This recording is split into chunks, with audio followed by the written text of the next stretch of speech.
Today I have for you one of the greatest games that Hikaru Nakamura has ever played. I really think it's got to be in his top 10. The sacrificial combination with which he mercilessly obliterates the one and only Hans Niemann, in my opinion, puts it right up there with some of the immortal masterpieces played by Bobby Fischer. And I'm not exaggerating. I haven't been this googly-eyed over a modern chess masterpiece since I don't even know when. What's more, this is a blitz game, and it's one that you may not have seen. Somehow it flew under my radar until just this past week. I'd never seen it before. It was played back in September of 2020 on chess.com. The time control is 3-minute blitz, no increment. Hans Niemann has the white pieces, and he opens the game with d4. Hikaru responds d5, and after c4, the queen's gambit, he continues c6, supporting the d5 pawn, and after knight to f3 and e6, we have this semi-Slav type of pawn structure on the board, as indicated by black's light squared pawn complex here. And with this opening, Hikaru is just building himself an ultra-solid center at the cost of blocking in his light squared bishop for the time being, but that bishop will eventually get very active, as you're going to see, and it's actually going to end up being the star of the show, or one of them anyway. Queen to c2 now played by Hans, adding some defense to his c-pawn, since at some point grabbing that pawn with d takes c4 followed by a quick b5 defending will start to favor black. It's not really good for him to try it too early in the opening for reasons we don't have time to get into, but this move queen to c2 is a nice flexible way to defend, keeping the dark squared bishop's diagonal open for the moment, unlike the move e3 defending with the bishop on f1, which is a popular alternative. Hikaru continues knight to f6, and now comes g3, preparing to fianchetto the bishop and castle. Next is d takes c4, and there's a reason that Hikaru waited on making this capture until after Hans declared his intention to play bishop to g2 with his move g3, which we're going to see in just a few moves. We have queen takes c4, b5 hitting the queen while opening up the b7 square for the development of the light squared bishop. The queen retreats to c2, bishop to b7 is played, and after bishop to g2, knight b to d7, and castles, Hikaru is now able to get in his thematic c5 without having to take a move to defend the pawn on b5, as is typically the case when white develops his light squared bishop along this diagonal to e2 or d3, when black will typically play a6 to defend b5 before pushing c5. So a little gain of time there for black. Next is rook to d1, which is not technically a mistake. However, it will make the straight and narrow path to proper position management a bit more difficult to navigate. Now this move does look quite natural, placing the rook opposite the black queen, but see if you can guess what the main problem with it is. Here's a clue. A good alternative to rook to d1 would have been the immediate d takes c5. But after rook to c8 from Hikaru, threatening c takes d4 with a discovery on the white queen, d takes c5 is no longer working for white. Hans plays it anyway, but before I show you the repercussions of that decision, let's first take a look at what he should have played, according to the engine, which is bishop to g5. Just proceeding with his development and ignoring the threat of c takes d4 with the attack on the queen, since after queen to d3, black doesn't have a great way to hang on to his extra pawn, since both his d4 and b5 pawns are under attack, and this position is roughly equal. But in the game, after Hans takes on c5 and Hikaru captures with his bishop, now threatening to win the queen with bishop takes f2 check, Hans needs to get out of the way of that, so he plays queen to b3, which is another inaccuracy. He's attacking the b5 pawn, but the queen doesn't turn out to be very useful on b3, as you're going to see, and it actually ends up moving back over towards the king side in just a few moves. Hikaru now plays queen to b6, defending b5, while attacking f2 with his queen and bishop battery, and this is where we get to see the drawback of white moving his rook to d1, which is that it removed protection from this f2 pawn, which white now has no great way to defend. Rook back to f1 would be a quite pathetic admission of failure, as well as a catastrophic blunder in view of bishop takes f2 check, and after rook takes f2, it's bye-bye bishop on c1, so that's not working. Bishop to e3 would allow black to wreck white's pawn structure, beginning with bishop takes e3, although knight to g4 would be even worse, creating some quite decisive tactical threats, which I'll leave to your imagination. So there's really only one acceptable defense for white, Hans realizes that he really has no choice but to play e3, blocking his dark squared bishop's diagonal. Not ideal, and it's becoming painfully clear to Hans, not to Hikaru. To him it's becoming pleasurably clear that something has gone quite wrong with White's opening plan. Black has much superior piece development. He's got the powerful bishop duo and queen all bearing down on the king side, while White's dark squared bishop is hemmed in. Hikaru now continues with the castling on the king side. We have knight to c3, attacking b5 a second time. a6 defends.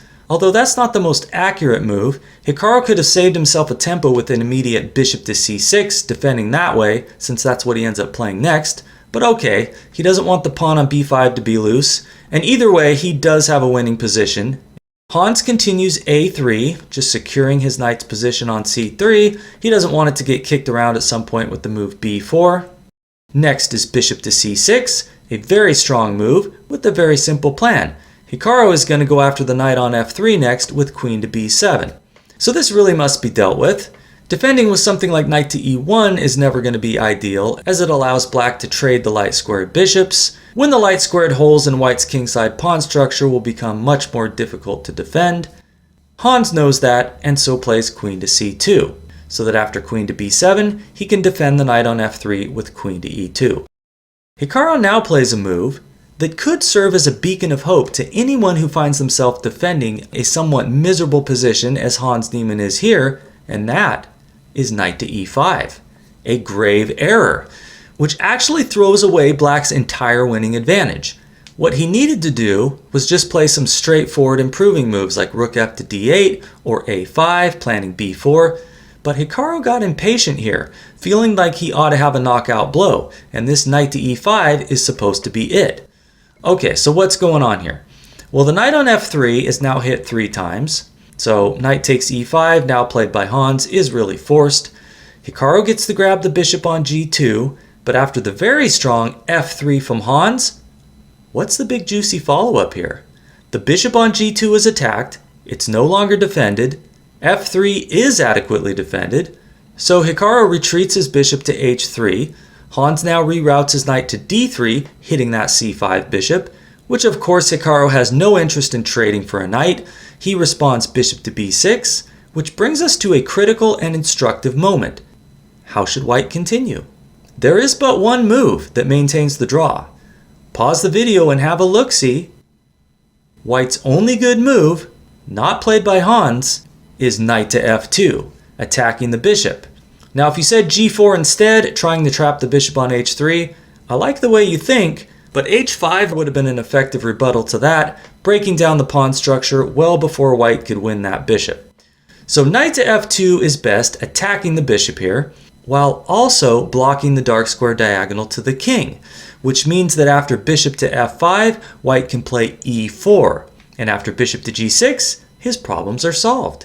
He's now got the open diagonal for his dark squared bishop, and Black's light squared bishop is now in a rather sorry state, just staring at a well-defended pawn. But now let's take a look at what was played in the game.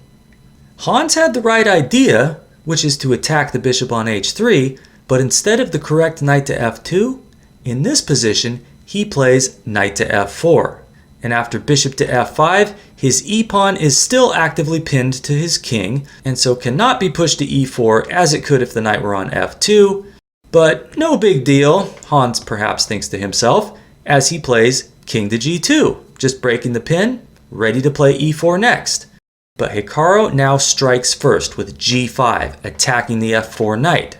Now objectively best is probably to just retreat the knight to d3 or even to h3, hitting the g5 pawn, but then Black gets to play g4, attacking f3, which is now pinned. Hans apparently didn't like the looks of that, so he just goes ahead with his e4, counterattacking the bishop on f5 and saying, please, take my knight, or take on e4. Either way, I'm going to get your bishop for my knight, and your attack has fizzled into oblivion. But Hikaru does not take the knight on f4, nor does he do anything to address the attack on his bishop, as he now uncorks an absolutely earth-shattering tactical sequence. Hit that pause button if you dare, and try to spot it. Hikaru's move, like a bolt from the blue, is the astounding rook takes c3, sacking the old exchange. Hans makes the obvious recapture, b takes c3, but before we take a look at that, I should probably tell you that if the bishop on f5 is captured instead, then after rook to c5, and white's attacked knight moves from f4, then black has rook takes f5 with some nasty pressure on f3, threatening g4. So after b takes c3, played by Hans, the thing that makes Hikaru's sacrifice so brilliant and so difficult to anticipate is the fact that black's winning continuation doesn't just play itself, as is the case after many exchange sacrifices when you can nearly instantly get a pretty good idea of what was accomplished.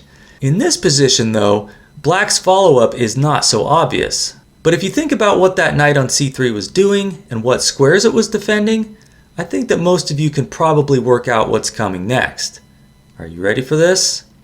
Black's only winning move, now played by Hikaru, is the dazzling and stupendous knight takes e4, just tearing right into the white king's crumbling facade of safety, which isn't going to last long, especially if white now recaptures with f takes e4. Hans had the good sense to avoid this, since after bishop takes e4 check, the white king is in pretty deep doo-doo. There's really only a couple of options here. If the king goes to h3, then there's f5 threatening g4 check, which would drive the king to h4 and lead to an eventual checkmate, beginning with queen to e7 check. White has a number of defensive tries here. They all fail. We don't have time to look at everything, but let me just show you one of the engine's top recommendations. It's giving g4, giving the king a square on g3, but then there's f takes g4 check. If white recaptures with the queen, then he loses his queen to bishop to f5. But if king takes g4, then h5 check will lead to mate in 9. So best is king to g3, but now the knight on f4 falls with check. And after bishop takes f4, there's the very pretty rook takes f4, king takes f4, queen to f7 check. Now if king takes bishop, then queen to f5 is checkmate. But after king to g3, then bishop to c7 check drives the king to h4, after which queen to f6 check will force mate in another 6 moves. So just a little sampler there of how things could go, but let's quickly take a look at the other option.